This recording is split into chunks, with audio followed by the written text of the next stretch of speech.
ഞാൻ നേരത്തെ പറഞ്ഞു നിങ്ങളോട് സ്വിച്ചൊക്കെ പൊട്ടിക്ക്. അപ്പോൾ ഞാൻ പുതിയ ഉമ്മനെ കൊണ്ട് പോയിട്ട് വാങ്ങിപ്പിച്ച് പുതിയ കണ്ടില്ലേ, പുതിയ വാങ്ങി. അപ്പോൾ സ്വിച്ച് നല്ല ഉറപ്പുള്ളതാണ്, വേഗം പൊട്ടി പോവാത്താണ്. അപ്പം ഉമ്മൻ്റെ കയ്യിൽ കുറേ പൈസയൊക്കെ അയക്കി ഉണ്ടായാലും അപ്പം സാരില്ല. ഞാൻ നല്ലോണം പഠിച്ച അമ്മക്കും ഉപ്പൊക്കെ നല്ല പോച്ചാണ് മോനെ പൊളി.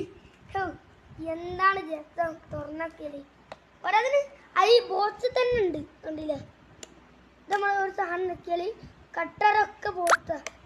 പിന്നെതാ ഇത് നമുക്ക് പോക്കാൻ പോകാം, കട്ടർ കൂർപ്പിച്ചിട്ട് നമുക്ക് ഇട്ടാളാൻ വേണ്ടിയുള്ള. അപ്പോൾ ഇവിടെ ഇത് തുറക്കാനുണ്ട്, ആണെങ്കിൽ അപ്പുറത്തും കൊണ്ട് തുറക്കാം കേട്ടോ. അപ്പം ഞാൻ എടുത്തേക്കാൻ പോകാം കേട്ടോ. ഇതൊക്കെ പെന്നാണ് ആദ്യം എടുത്തേക്കണം, നമ്മളെ മെയിനാണ് സാധനം പെന്ന്. അപ്പം ബൈ ബൈ.